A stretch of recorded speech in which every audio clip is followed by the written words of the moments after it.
Em nome do Pai, do Filho e do Espírito Santo. Amém. Ave Maria, cheia de graça, o Senhor é convosco. Bendita sois vós entre as mulheres, e bendito é o fruto do vosso ventre, Jesus. Santa Maria, Mãe de Deus, rogai por nós, pecadores, agora e na hora de nossa morte. Amém. São Jerônimo, rogai por nós. São Felipe Neri, rogai por nós. Nossa Senhora de Fátima, rogai por nós. Em nome do Pai, do Filho e do Espírito Santo. Amém. Então, estamos aqui na página 277 da biografia de Santa Gema Galgani, escrita pelo padre Germano, padre passionista e diretor espiritual de Santa Gema. Estamos no capítulo 29, Missão e Apostolado de Gema, as almas por ela favorecidas. Quando me apresentei a meu superior para lhe pedir licença de escrever e publicar esta biografia de Gema, ele, que já ouvira falar muito a respeito desta criatura extraordinária, imediatamente aprovou com grande satisfação o meu desejo e me aconselhou que fizesse bem sobressair como certas almas, maravilhosamente favorecidas pela graça, recebem de Deus uma dupla missão: a da própria santificação pelo exercício de todas as virtudes e a de auxiliar a Igreja e as almas, não só com o exemplo, mas também com diversas obras de zelo. Com essas palavras, o meu santo e inspirado superior me traçou o plano desta biografia. Tenho eu já tratado em muitos capítulos da primeira parte. Faltaria ao meu dever se não consagrasse agora ao menos um capítulo à segunda, completando assim o quadro que tento desenhar. Gema recebeu de fato a missão de se dedicar em favor das almas, cooperando com todas as forças na obra de redenção, e em especial na conversão dos pecadores, e não só de um modo geral, como o Senhor dá a todos, mas direi mesmo particular e explicitamente como uma solene investidura que a própria Gema nos refere no fato seguinte. A própria Gema aqui relata na própria Gema, né? Há alguns dias, quando recebi a Jesus na Sagrada Comunhão, ele me fez esta pergunta: Dizei, minha filha, tu me amas? Que haveria de responder? Mas o coração respondeu em meu lugar, palpitando muito. Se me amas, continuou o Salvador, farás o que eu quero de ti. E dizendo isto, suspirou e exclamou: Quanta ingratidão e malícia há no mundo! Os pecadores persistem em viver na pertinaz obstinação dos seus pecados. As almas vis e fracas não empregam o menor esforço em vencer os instintos da carne.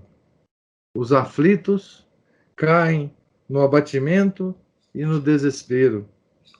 A indiferença geral vai aumentando de dia em dia, sem que haja alguém que desperte. Eu, do alto do céu, dispenso sem cessar dons e favores a todas as minhas criaturas, luz e vida à Igreja, virtudes e forças aos que a dirigem, sabedoria aos diretores das almas que estão nas trevas, constância e energia aos que me devem seguir, graças de todo gênero aos justos e também aos pecadores que vivem nos seus antros tenebrosos. Até ali procuro por todos os meios comovê-los e convertê-los. Contudo, isto que consigo, que correspondência recebo de muitas criaturas a quem tanto amo. Ninguém atende ao meu coração e ao meu amor. Esquecem-me como se nunca os tivesse amado, nem sofrido por seu amor, como se fosse para todos um desconhecido.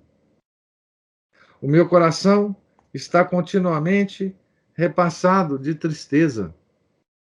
Permaneço quase sempre isolado nas igrejas.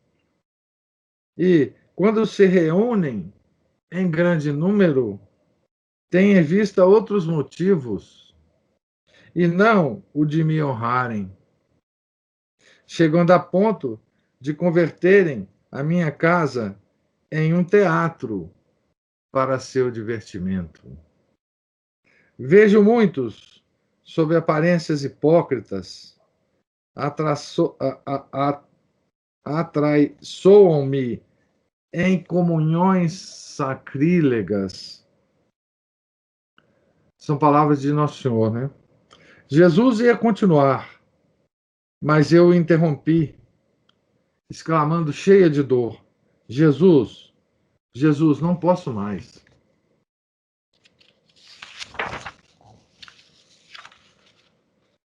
Então, veja o que Nosso Senhor está reclamando aqui para Santa Gema. Isso aqui enfim, uma revelação de Nosso Senhor, né? Muito específica, né? E eu quero chamar a atenção de vocês para a última parte, que diz da frequência à igreja.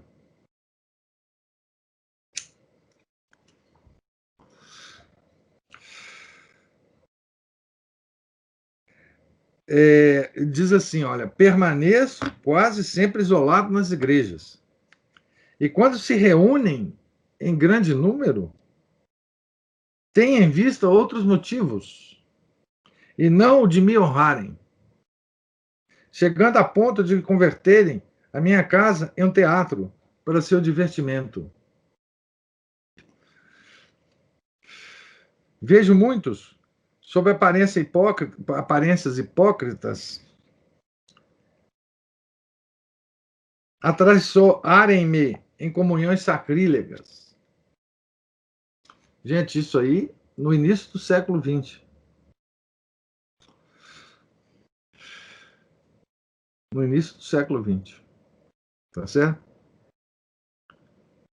Imagino vocês o que o Nosso Senhor teria a dizer de nós hoje, né? Das nossas missas, né?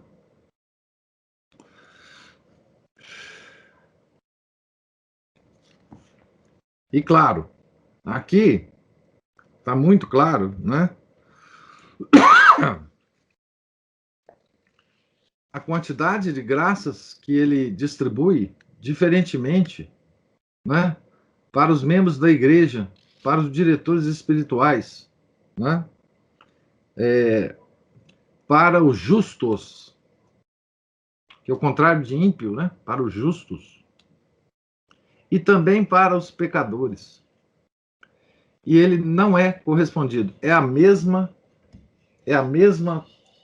reclamação de Nosso Senhor de estar sofrendo, que ele fez a Santa Margarida Maria Alacoque.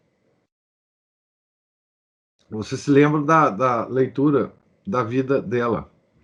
Isso é uma reclamação constante de Nosso Senhor ao longo dos tempos. Ao longo dos tempos, né? É a mesma reclamação que ele fez a Santa Catarina de Sena, né? No século XIV, tá certo? Enfim. Em outra ocasião, o amável Salvador fez semelhantes queixas à sua serva para induzi-la a oferecer-se como vítima de expiação pelos pecados dos homens. E já vimos a generosidade com que a boa gema aceitou esta missão. Mais tarde, ele as renovará para lhe inspirar que sacrifique a sua própria vida a tão nobre fim. E Gema aceitará com o mesmo entusiasmo, como veremos em breve. Isso aqui também é um mistério para nós, né? Como que Deus sofre por nós no céu. Esse mistério é aquele mistério que está conectado àquele outro que eu já mencionei para vocês, é de que nós podemos consolar o coração de Nosso Senhor. É um outro mistério, né? Que os santos sempre nos afirmam, que ao aproximar do Santíssimo, ao aproximar de um crucifixo, ao rezar aos pés da cruz, né? Jesus fica consolado, né? São dois mistérios relacionados que nós, enfim, só podemos pela fé, né? Enfim,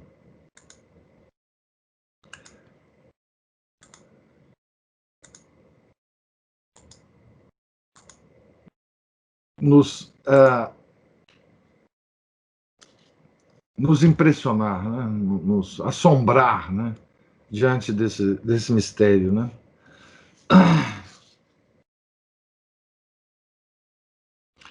Pois é, só uma alma que faz uma reparação pelas outras almas já consolam, né? O coração de Nosso Senhor, né?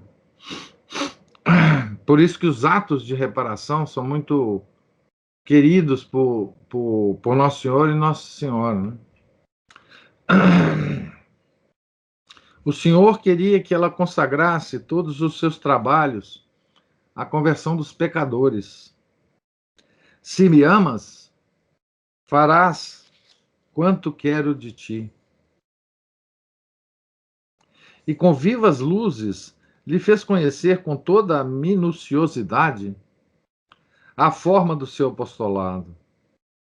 Gema exclamou: Então duvidais, Senhor, que eu queira sacrificar-me toda por vós? Por vós suportarei o maior suplício. Todas as gotas de meu sangue darei para contentar o coração de meu Jesus e impedir que tantos ingratos pecadores o ofendam. Vejamos o que ela fez. Nada falarei mais em tormentos, pois experimentou-os todos, sem medida. Não falarei também do sangue que em torrentes derramou das mãos, dos pés, do lado, dos olhos, de todo o corpo, a ponto de não lhe ficar quase mais nas veias.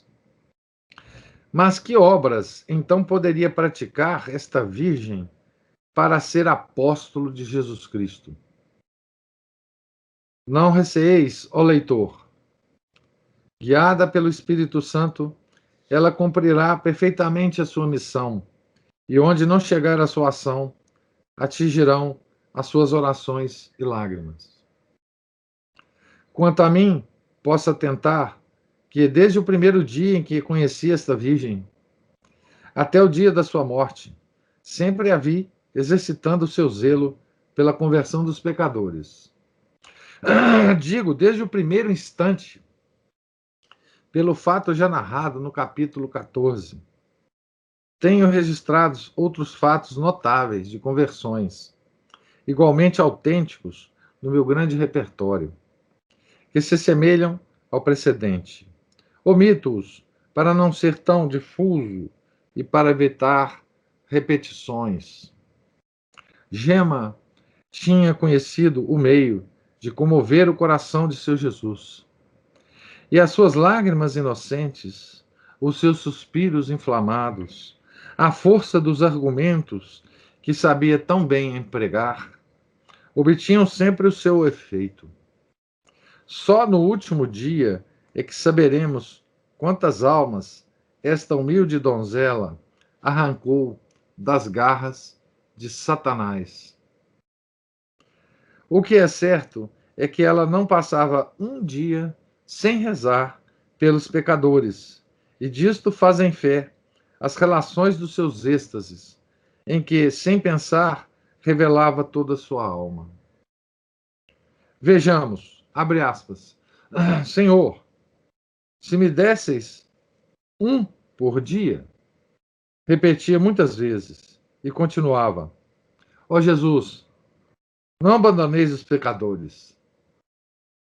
Pensai nos meus pecadores. Eu os quero todos salvos. Depois, como tinha sempre algum particularmente em vista, dizia: recordai-vos daquele de um modo especial, Jesus, que eu quero salvo, juntamente comigo. Notai comigo a arte da eloquência, caríssimo leitor. Muitas vezes, a querida jovem se voltava para a celeste mãe, de quem tinha experimentado tão bem o poder junto do Senhor nos negócios que tanto lhe interessavam. Um dia, num êxtase, viu-a muito aflita e, ao mesmo tempo, resolvida a não se importar mais com uma alma em prol da qual ela se interpunha. Eis com que ardor ela se esforça para demovê-la dessa determinação. Mas que dizeis hoje, minha mãe? Abandonar aquela alma?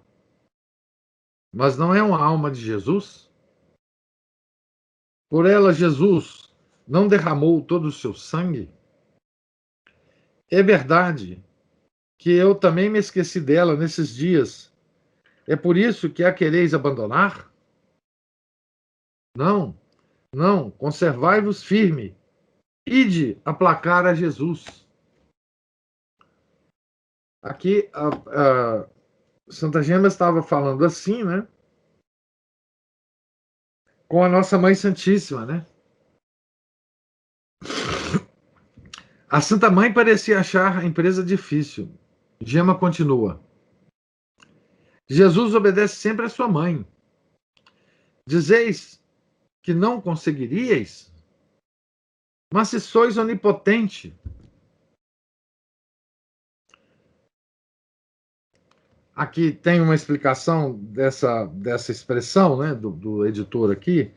Ele se refere à onipotência suplicante de Maria, né, óbvio. Após um momento de silêncio, continua. Ó, antes tudo do que abandonar uma alma. Ó, minha mãe, é possível que Deus queira abandonar uma alma? Mas vamos, se Jesus teve compaixão até daquele ladrão. Mas sabes quem é? Perguntava Maria Santíssima. Quem é aquele pecador? Eu te poderia mostrar quão desgraçada é a sua alma. E Gema respondia: sei, mas não quero ver.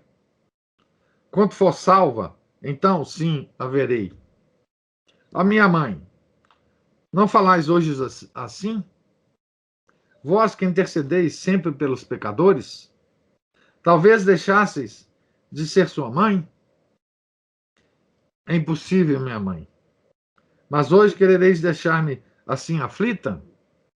Obtende-me de Jesus o que me obtivestes, No sábado, referia-se à conversão de outro pecador, pela qual também rezou muito. E ficarei contente. Abandonar uma alma. Essa palavra traspassava o coração de Gema e a desolava. Quis eu mesmo experimentá-la a respeito de uma das minhas penitentes, a qual eu pretendia abandonar pela sua indocilidade. A boa Gema me respondeu: Oh, não, meu pai, por que desanimar? E por que, em vez de proferir a palavra tão triste, abandoná-la, não a chamai a vós para lhe dizer toda a verdade? Não lhe fazeis ver a caridade que tendes usado comigo, que era 1000 vezes pior do que ela? Atendei, se vos for possível vê-la, muito bem. Se não, escreverei-lhe depressa que, se não entrar no caminho que Jesus exige e não abandonar o caminho do pecado, Jesus a fulminará. Não lhe falarei mais nada sobre esse assunto. Eu sei tudo, sei tudo.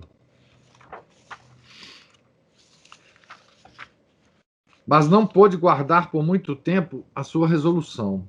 Pouco depois escreveu-me de novo: É certo, meu pai, que Jesus não está contente com aquela alma.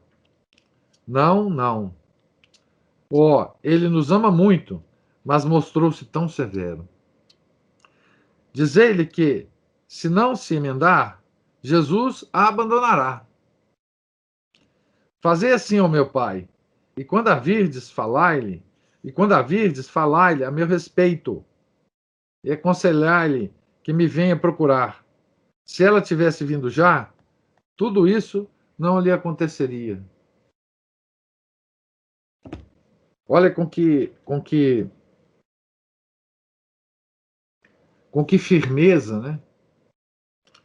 Ou mesmo com que autoridade, né, Santa Gema falava, né, sobre a conversão dos pecadores, né? Porque era um assunto que, enfim, era central, né, na vida de Santa Gema, embora a gente não tenha até agora visto, né, mas agora nós estamos vendo isso. Uma pessoa digna de toda a minha confiança foi testemunha e me referiu também o fato seguinte. Relato, então, de uma pessoa, né? Pediu-me uma senhora do meu conhecimento que recomendasse as orações de Gema a um seu irmão, que era um grande pecador. Assim fiz, e ela começou logo a rezar por ele a Jesus, estando em êxtase. Mas Jesus respondeu-lhe, naturalmente, para experimentar a sua fé, né, que ele não conhecia aquele pecador. Como não o conheceis? Disse Gema. Se ele é vosso filho.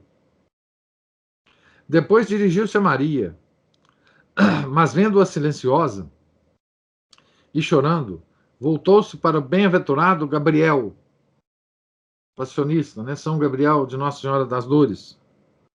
Este, porém, também se conservava calado.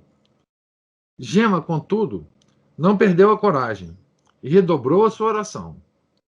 Entretanto, ela me dizia: Este homem deve ser verdadeiramente um grande pecador, porque Jesus diz que não o conhece.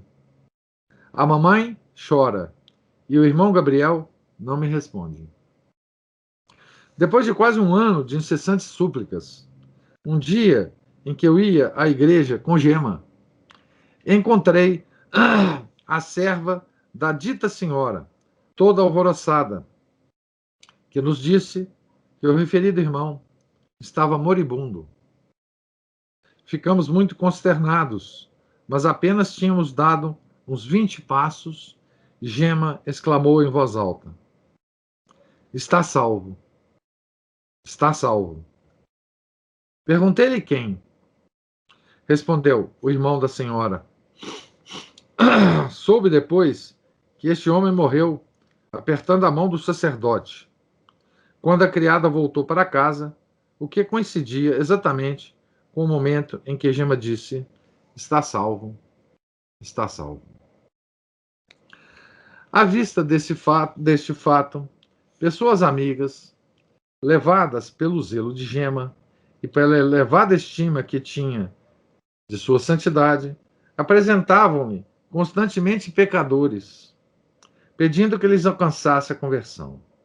Não era raro também que Deus lhe fizesse conhecer diretamente, quer na casa dos seus benfeitores, quer fora do meio de encontros providenciais. A boa donzela estava sempre pronta a recebê-los com alegria, como se em cada um tivesse achado um tesouro. E quanto mais o seu número aumentava, tanto mais ela desejava vê-lo crescer.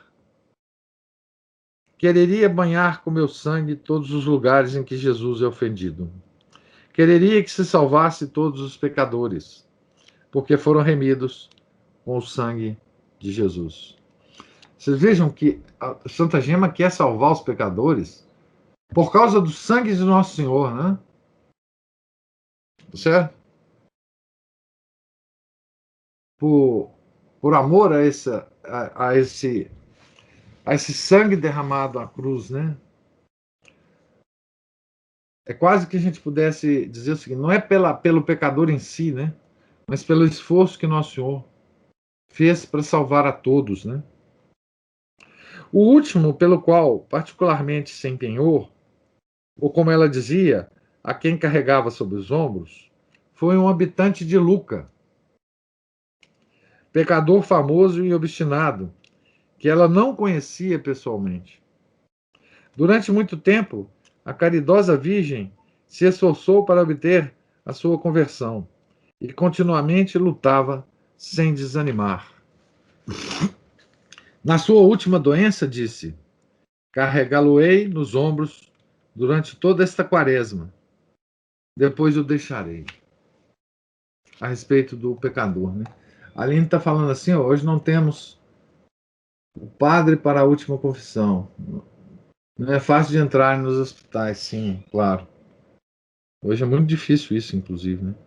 Eu acho que nessa pandemia esse negócio até se tornou assim impossível, né?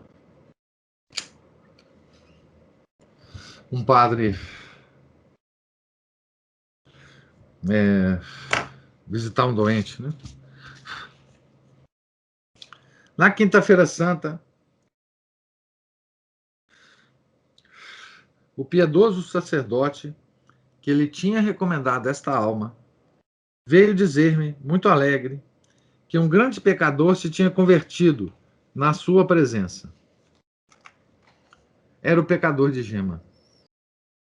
2 dias depois, aliviada deste peso e com mais esta palma na mão, a Santa Virgem voava para o céu. Esta foi a última conversão operada pela serva de Deus.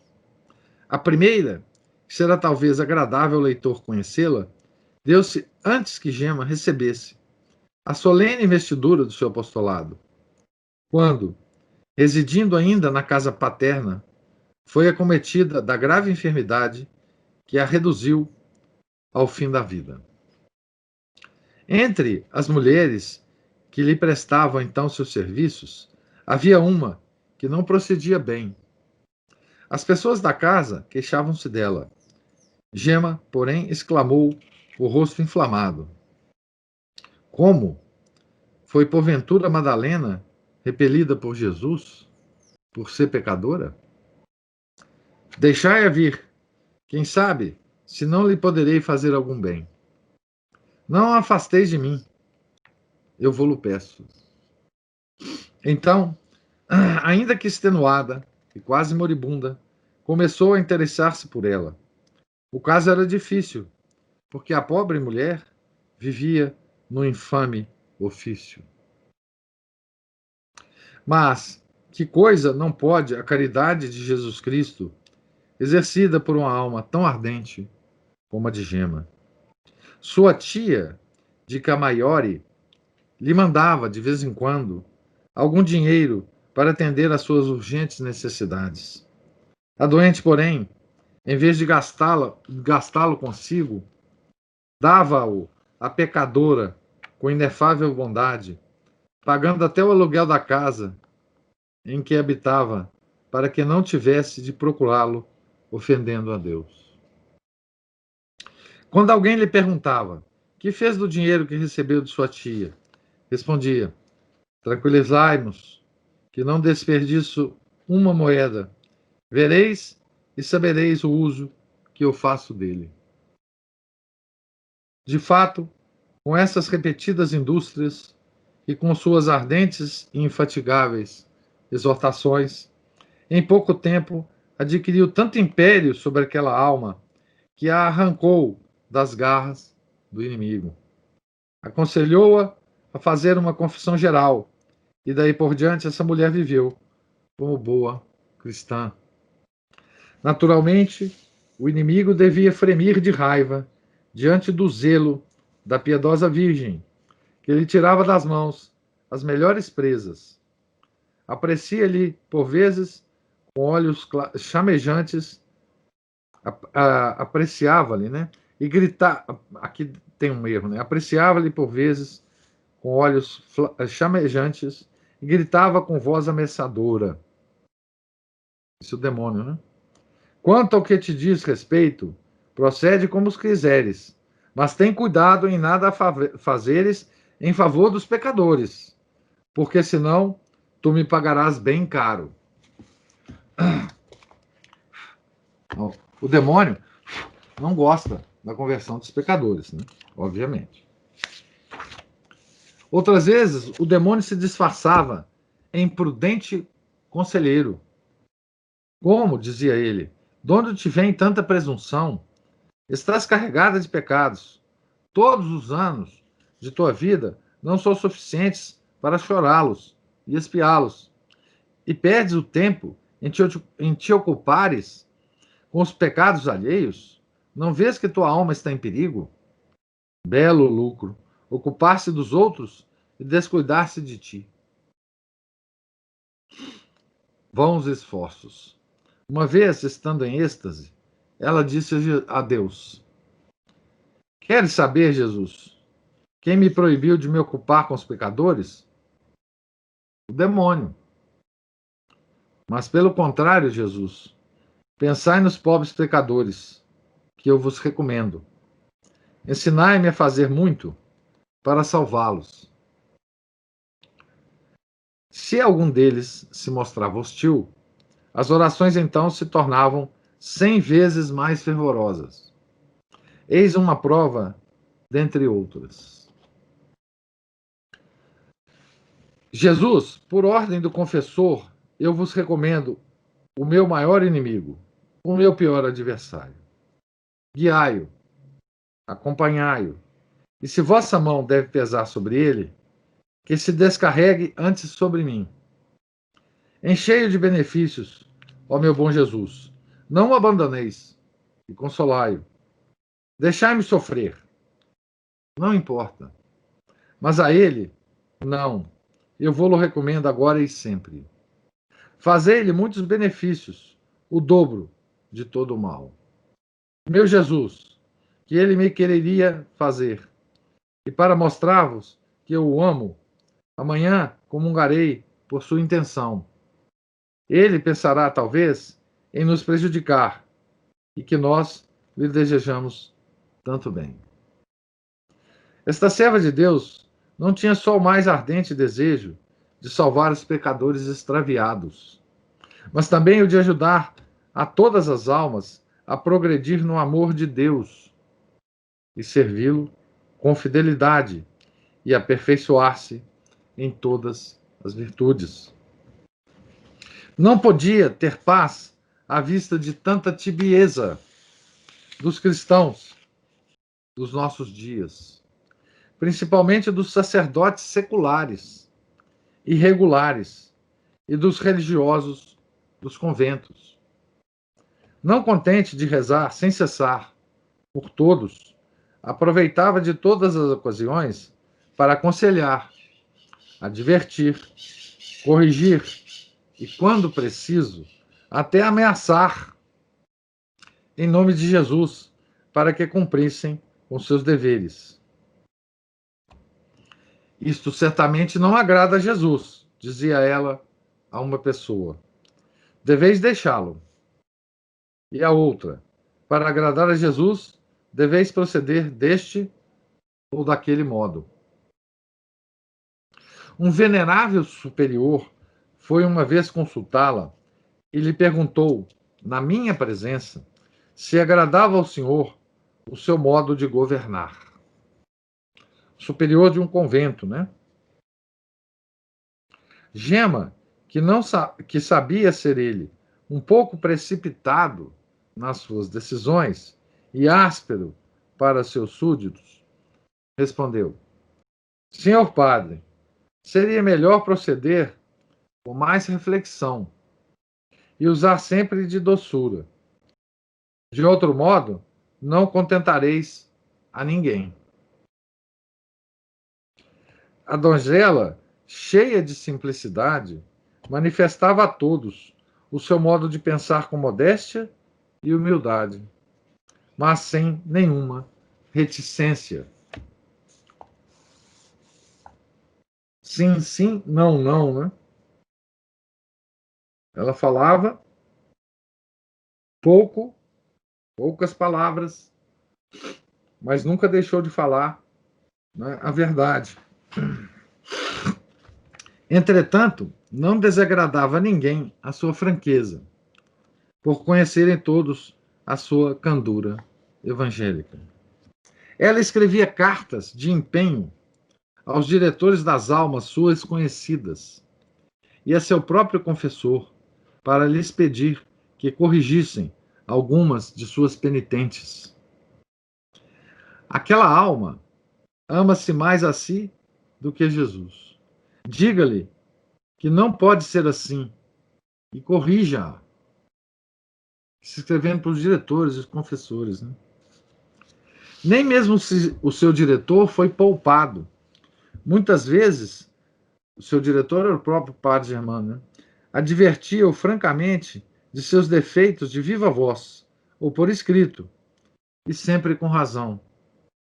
Embora lhe desagradasse muito ocupar-se com negócios alheios e vivesse tão recolhida em si mesma que parecia que o mundo não existisse para ela, contudo, impelida pelo seu zelo da glória de Deus, achava-se frequentemente neste exercício do apostolado. Algumas vezes, o Senhor a mandava, como sua embaixadora, advertir a algumas pessoas importantes, ao que ela obedecia prontamente, depois de receber a aprovação do confessor ou diretor, não se fiando nas próprias luzes. Jesus, há alguns dias, escrevia-me para pedir uma dessas aprovações. Que Jesus me diz essas palavras: vá procurar a superiora de um certo mosteiro de virgens consagradas a Deus e diga-lhe que se ela persiste em desprezar as minhas inspirações, se ainda está firme no seu propósito, resistindo às ordens de seus superiores, em breve se arrependerá, porque seu castigo já está preparado. Ai dela, se não atender a este último aviso. Diga-lhe ainda que se tenho adiado o castigo até aqui, é só em consideração de algumas almas que me são bem caras. Mas agora não espero mais. Diga-lhe que tudo depende dela. Então, um recado, né, que Nosso Senhor mandou através de Santa Gema. Né? Mais ainda, na Quinta-feira Santa, Jesus me perguntou se eu tinha sofrido de boa vontade nessa noite. Os tormentos periódicos de quinta para sexta-feira, né? Em expiação das faltas de algumas religiosas. Respondi-lhe que da melhor vontade. Ai delas e de quem as dirige. Se recusam fazer a vontade de Jesus. Se ficam surdas à sua voz, arrepender-se-ão muito, mas já é tarde demais, porque Jesus não fará mais reinar entre elas a paz de que gozavam há muito tempo. A discórdia irá sempre aumentando, até forçá-las em breve a separar-se. Felizmente, aquelas freiras ouviram a voz do Senhor, atenderam aos seus deveres e a paz se restabeleceu no convento, graças às orações, à expiação dolorosa e ao zelo daquela que queria ser chamada a pobre Gema. Para tornar mais acessível à sua serva esse ministério em prol das almas, o Senhor a favoreceu com dons extraordinários, tais como o discernimento dos espíritos, o conhecimento dos segredos e do futuro. Gema comunicava-se espiritualmente e por meio de cartas com algumas grandes almas que nunca tinha visto, mas conhecia-as tão intimamente que causava admiração aos próprios confessores que há muito tempo as dirigiam. Qualquer pessoa que se apresentasse à Gema pela primeira vez, apenas por certas impressões interiores, ela conhecia se eram almas caras a Deus ou vulgares, distinguindo principalmente as que estavam em pecado mortal. Isso é um dom extremamente. Não é comum, né? Esse dom de distinguir se a pessoa está ou não em pecado mortal. Né? Dizem que São Felipe Neri, né? Sentia, quando se aproximava de alguém que estava em pecado mortal, né? Sentia um mau cheiro muito grande. Esse dom em São Felipe Neri se expressava dessa forma, né? Muitos outros padres, né? Assim, Padre Pio, né? Que a gente tem é mais recente, né? Também tinha esse dom, né? Inclusive de descobrir os pecados, né? Dos, dos, dos fiéis que estavam confessando com ele, né? E que eventualmente não não queria confessar um ou outro pecado, né? Ou mesmo, né, como foi no caso do pai dele, né? Quando o pai estava próximo à morte, né, e queria fazer uma confissão geral, o pai estava envergonhado, né, de se confessar com o próprio filho, né, Padre Pio, e ele então foi descobrindo os pecados para o pai e o pai foi, enfim, pedindo perdão pelos pecados que o. Mas então Santa Gema também tinha esse dom, né? Na presença destas últimas, em pecado mortal, né, a sua fisionomia denotava a viva repugnância que sentia, e se as conveniências o permitiam, não deixava de as advertir. Utilizavas assim do melhor modo possível das luzes particulares que Deus lhe dava em bem do próximo. Eu próprio, que por princípio e caráter fui sempre pouco inclinado a depositar minha confiança no tocante a assuntos espirituais em qualquer pessoa e especialmente nas mulheres, sem provas certas de suas disposições extraordinárias, recorri muitas vezes, em minhas dúvidas, às luzes sobrenaturais de Gema. Depois de alguns dias, recebi a sua carta. Recebia a sua carta. Creia, meu pai, que posso me enganar, mas a pessoa de quem me fala não tem boas intenções. Custa-me dizer-lhe, mas não tirareis dela nenhuma vantagem. Assim fareis bem em não vos ocupardes mais com ela. Ah, que feia eu vi esta alma diante de Deus. Bom, olha que coisa interessante, né? O próprio padre Germano, né?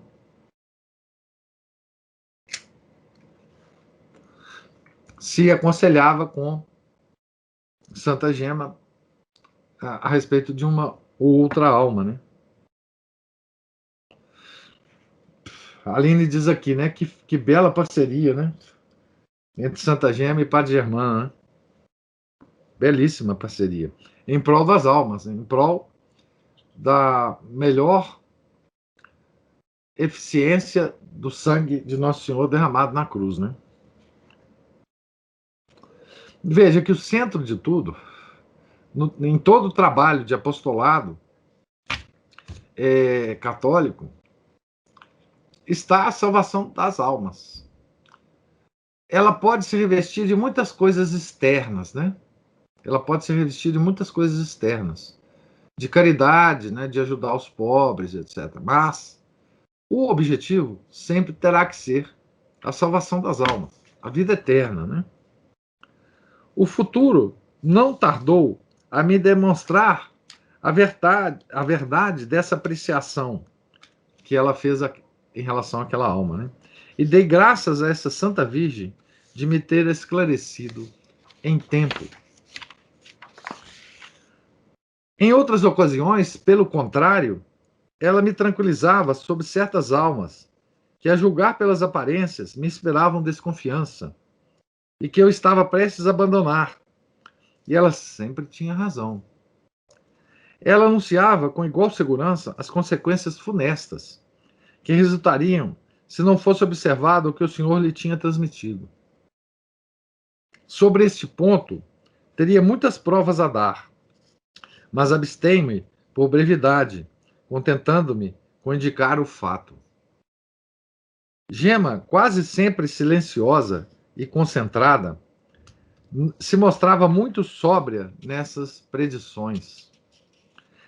Era preciso nada menos do que um motivo certo da glória de Deus ou do bem de uma alma para fazer com que saísse de sua reserva.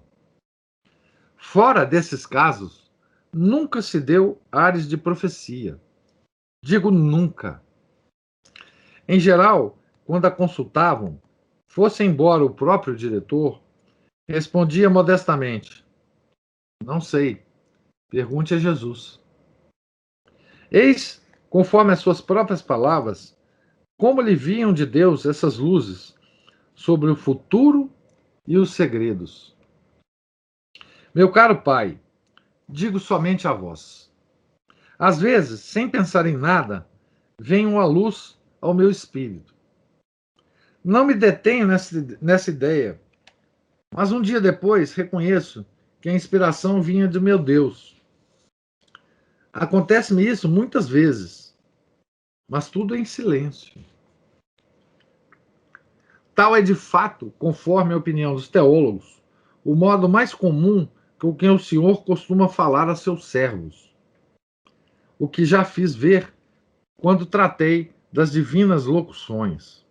Gema, na sua humildade, custava a crer nessas revelações, mas no fundo de sua alma não existia uma sombra de dúvida, e só o seu pai espiritual teria podido persuadi-la de que estava iludida. Outras vezes, sentindo a necessidade de esclarecer algum ponto, pedia com humilde confiança a Jesus que lhe fizesse conhecer o misericordioso Senhor. E o misericordioso Senhor não deixava de atender a seu pedido. Escrevi assim ao seu confessor: Perguntei a Jesus se o que vós pretendeis fazer é bom. E ele me respondeu: diga-lhe que eu faça. Mais tarde, quando Jesus voltou, encomendou-me que vos dissesse que procedais de modo tal que ninguém perceba coisa alguma, que todos o ignorem. Se é do vosso gosto mandar vir o padre, em quem pensa, também é do gosto de Jesus. Assim vós ficareis persuadido de certas coisas, porque Jesus também me disse que vós estáis agora muito angustiado. Estava falando para o confessor dela, né? Gente, eu vou passar só um pouquinho do tempo aqui, normal, só para a gente acabar esse capítulo hoje. Vocês me permitem essa exceção aí. Era exato. Aquele santo e douto confessor, vendo fenômenos tão extraordinários nesta sua penitente, se sentia perplexo e andava pensando em chamar de Roma um religioso para examinar seu espírito. Vamos adiante. Eu tinha instituído em Roma e em outros lugares uma associação piedosa intitulada Colégio de Jesus. Aqui tem as informações sobre o Colégio de Jesus na, na nota de pé de página aqui, que eu não vou ler, tá certo?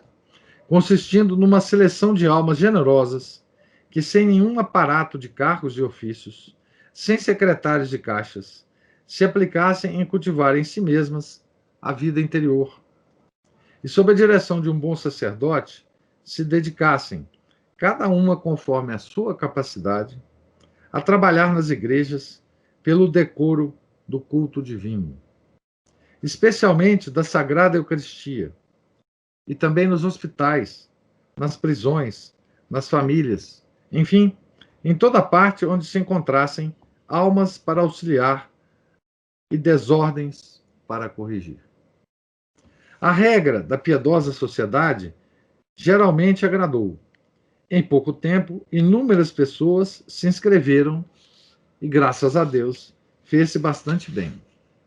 Indo a Luca, falei a respeito com Gema, que se alegrou muito e que será a primeira a tomar parte, dedicando-se logo à propagação desta obra. Quantos passos não deu ela, de casa em casa, para procurar associados, animar os diretores e concorrer para a sua organização.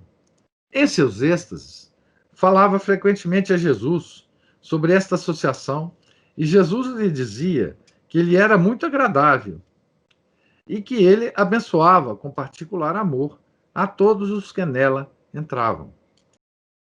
Quis falar sobre esse assunto para que melhor se conheça o espírito da serva de Deus e também para animar a quem ler a auxiliar a humilde instituição nascente e a fervorar os que já estão inscritos, com o pensamento de que tiveram na cidade de Luca uma associada, uma Gema.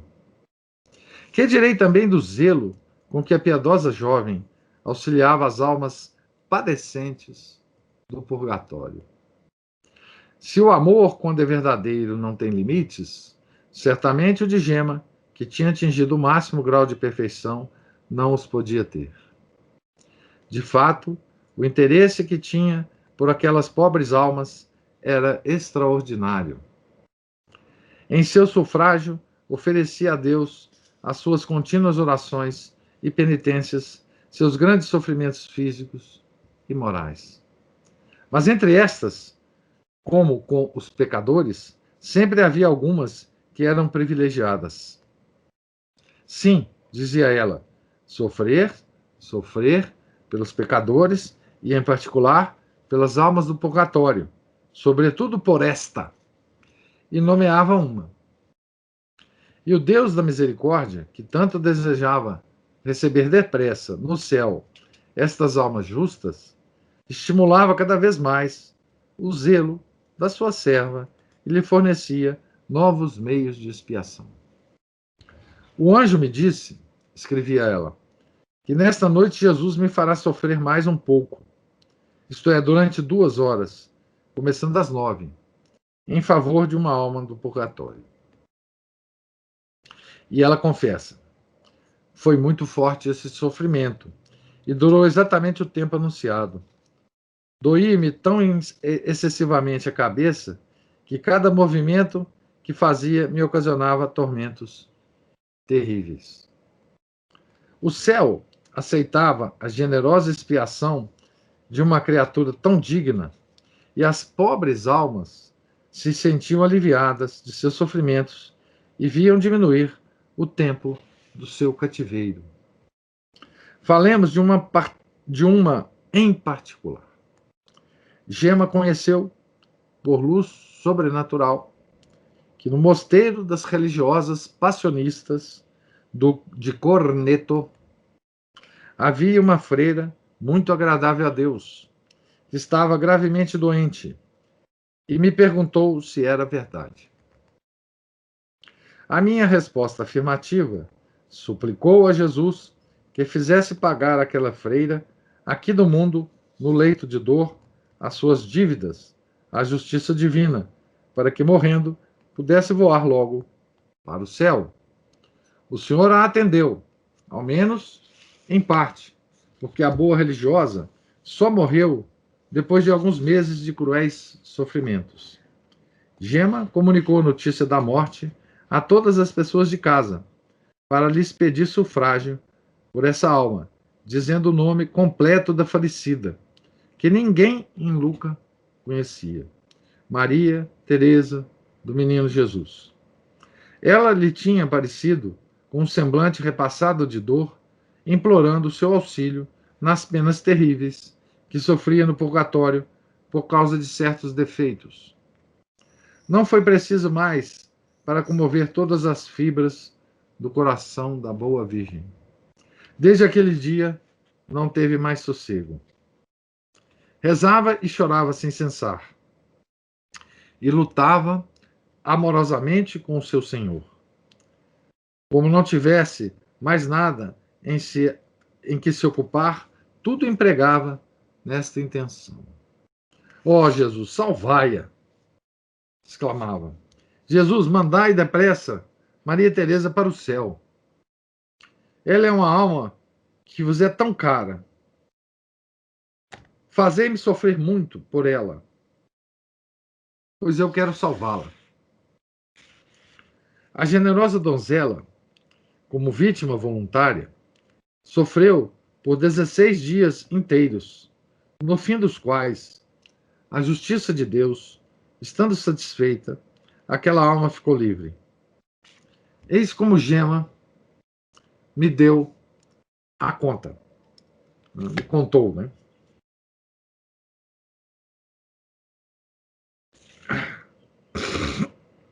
Por 1h30 da noite, pareceu-me ver a Nossa Senhora, que me vinha avisar de que a hora da libertação daquela alma se aproximava. Algum tempo depois, julguei ver chegar a mim Maria Teresa, vestida de passionista, acompanhada de seu anjo da guarda e de Jesus. Oh, como estava diferente do dia em que a vi pela primeira vez. Aproximou-se de mim, sorrindo-se, e disse: Sou verdadeiramente feliz e vou gozar do meu Jesus para sempre. Depois agradeceu-me de novo. Fez-me com a mão, por muitas vezes, um sinal de adeus. E com Jesus e o seu anjo, voou para o céu às 2h30 da madrugada. Oh, se houvesse no mundo muitas almas tão generosas como esta, que vantagens não se obteriam, né? Deus converteu o universo por meio de 12 pescadores e hoje pode salvá-lo pelas lágrimas ocultas, penitentes, dores de humildes virgens desprezíveis aos olhos do mundo, porém grandes aos seus, como temos visto que foi uma Gema de Luca. Eis aí então o capítulo dedicado, né, ao apostolado de Gema. Acabamos aqui, já estamos na página do próximo capítulo, capítulo 30, página 289, né? Então, a descrição hoje foi do apostolado dela em prol dos pecadores vivos e dos padecentes no purgatório, né?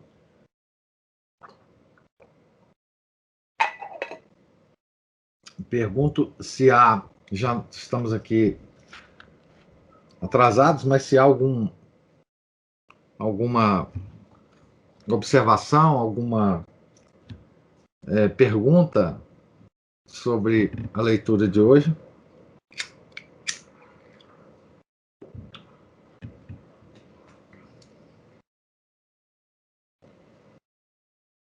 Ah, sim, pois é. A Aline está falando assim, se lessem só esse capítulo, muitos teriam medo de morrer em pecado. Não, sim, sem dúvida. Né? Assim, como eu disse, né, a leitura dessa biografia, né, nos faz lembrar muito do nosso catecismo, né? Enfim, hoje o ensino de catecismo tá tão desvirtuado, né? Mas, enfim, a gente vê na vida dos santos, né? O próprio desenrolar da doutrina da igreja, né? Os grandes santos da igreja são, assim, um catecismo ambulante para nós, né?